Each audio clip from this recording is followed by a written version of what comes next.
If your personal statement feels fun, but not memorable, adcoms are probably reading it as competent, but not inevitable. And competent does not get you interviews sometimes, especially in competitive cycles. And what cycle is not competitive? So in this video, I'm going to break down what a standout personal statement actually does in the beginning, in the middle, and the end, right? And I'll show you a before and after rewrite so you can see the difference between nice writing and adcom trustworthy writing. And that is very different. It's not just about pretty language. It's about pretty language that is strategic. So you really want to make sure that you are focusing on competence, clarity, and trust. I'm saying this over and over because I really want to kind of dial that in multiple videos. So they're not really grading on poetry. They're not evaluating whether your story makes them confident in how beautiful you write, but in your confidence about becoming a doctor, right? So if you want a writing partner through the entire cycle, we work on personal statement, secondaries, activities, all the way through interview prep. Complete our application in the description. And if it looks like we're a match, you can book a call. And it's really no pressure, just strategy, just to learn how we work and if we're a good fit. All right, so let's get started. What is a personal statement really actually for, right? It's not a biography. It's not a trauma essay. And I say this carefully because I really want students to honor their truth.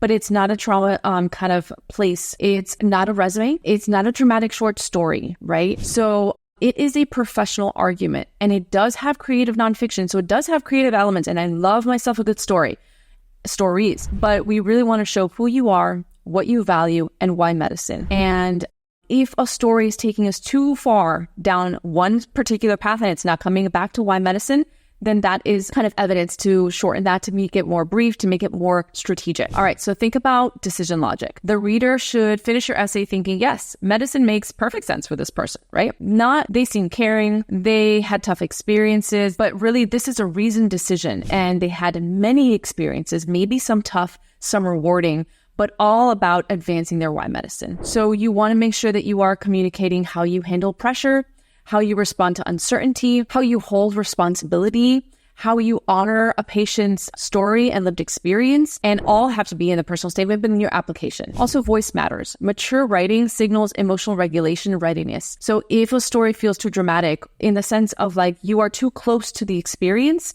and you can't really write about it from a kind of cerebral space, then maybe the personal statement is not where you deliver that entire story. Maybe it's just one or two lines that you signal to it, and then you write about it in more kind of biography focused secondary, let's say. If you want to learn how I work with students, how we strategize, not just what you're saying, but how you're saying it and where, book a call. Let's chat about how we work and see if we're a good fit.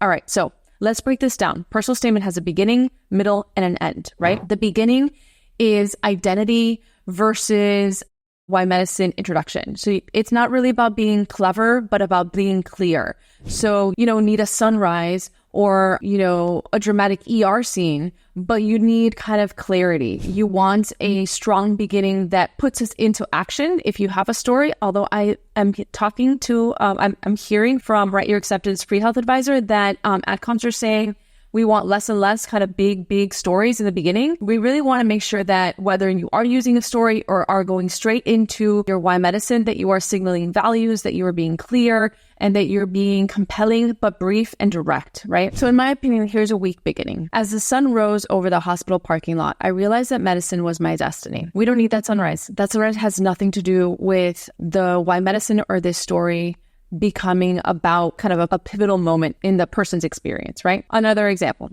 At 10 years old, I learned that being quiet was safer than asking questions. In exam rooms, I watched my mother nod politely, despite not understanding the instructions. I began to notice how quickly authority silences vulnerability. Okay, this is powerful. You want to make sure that we are thinking about, one, that we're never bad-talking physicians, but if there is this sense of an immigrant narrative or vulnerability that you kind of, shrunk in, or notice your kind of immigrant parent shrink in spaces of authority, speaking to a social security person or speaking to, a pharmacist and not asking questions, knowing that the person didn't know, that is impactful. You can kind of then go into a why medicine about voice, about agency and advocacy, right?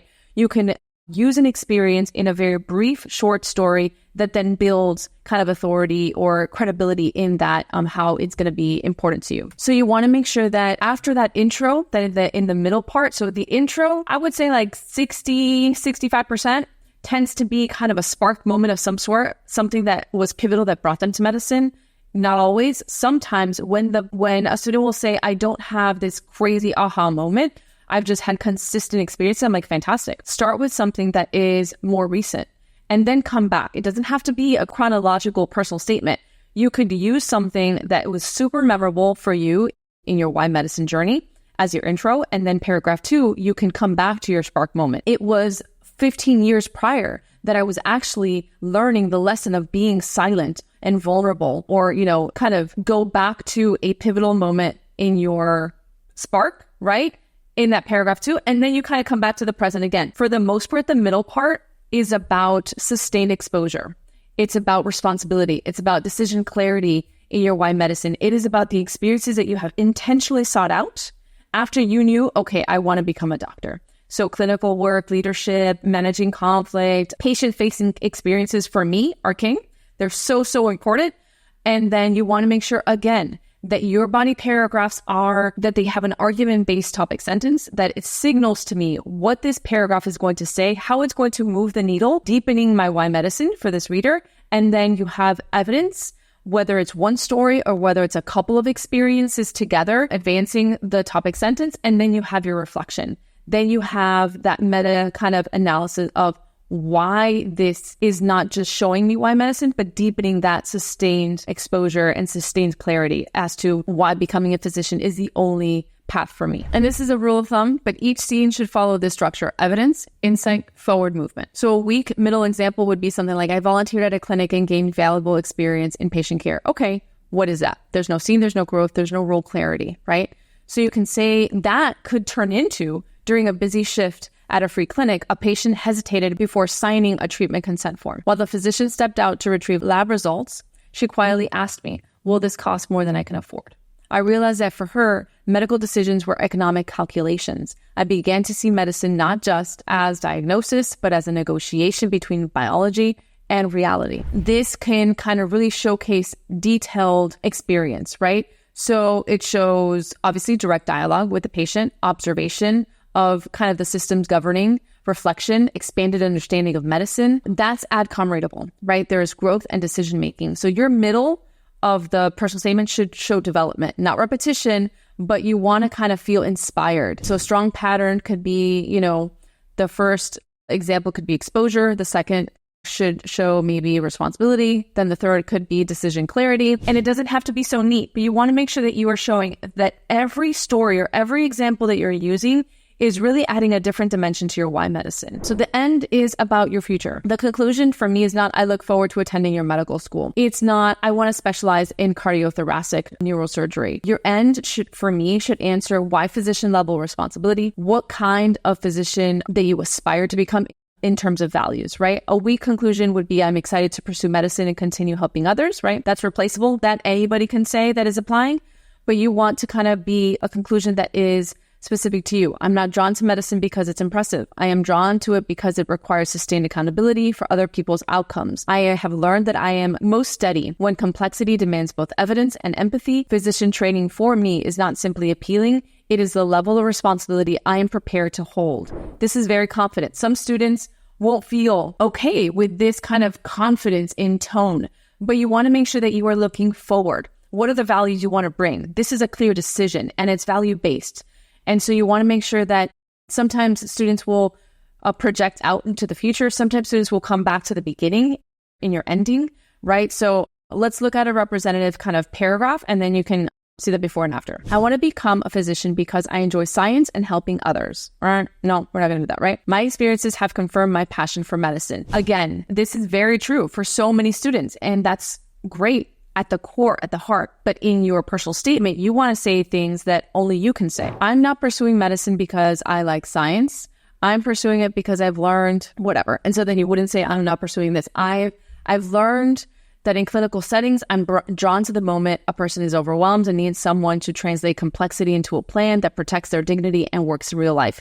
That is very specific details. Physician training for me is a path that matches the level of responsibility I'm ready to hold. That's what the student said, right? So you want to make sure that you are being as detailed as possible, but that there are reflections that specifically are connected to how you behave in high stakes moments or what you value or what you have done that you have shown in that middle part, right? You want to make sure that your personal statement shows that your why medicine feels inevitable. It's not just a goal. All right, so things to avoid in personal statement. Helpless stories, that you just kind of wanted to do more, that you were kind of feeling helpless.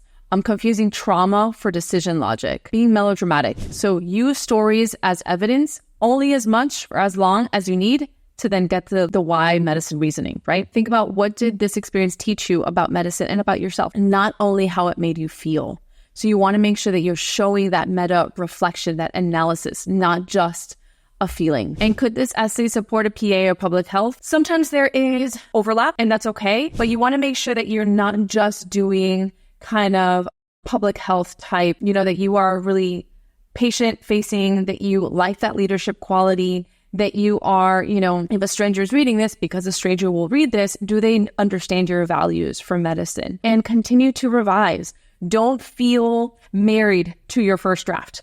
Really want to make sure that you are writing and then you come back to it with a kind of like a scientific lens, unemotional, and be like, okay, what is this saying about me? What is this paragraph saying? I don't love this helpless feeling. How can I swap that one sentence? You don't have to scratch the whole paragraph, but how can I swap that one sentence to make it about what the moment offered me, what I learned, what I did? How did I kind of impact the situation in a positive way? What did I gain from this experience? Or how did that initial helplessness then make me do something different in this other context? And maybe you're putting two stories together, right? So revise with intention. So again, if you want to learn how I work with students, how we build your narrative together as writing partners from personal statement to interview prep, definitely schedule your free chat in the description below on our application. And we will chat about kind of, what we do, if we're a good fit. And then if you have any questions, it's just a conversation, but it really can give you clarity as to what we offer and how we would work together. All right, I hope this was helpful. Yeah, sometimes I want to share kind of complete personal statements, right? And then sometimes I want to share just snippets where it's like we're really looking at the analysis aspect, because you really want to think about, yes, you want to honor your story, but you want to be strategic as to what every rhetorical move is doing in your personal statement. If you found this helpful, please give us a like, share it with your pre-med friends, and I will see you soon. Have a good one. Bye.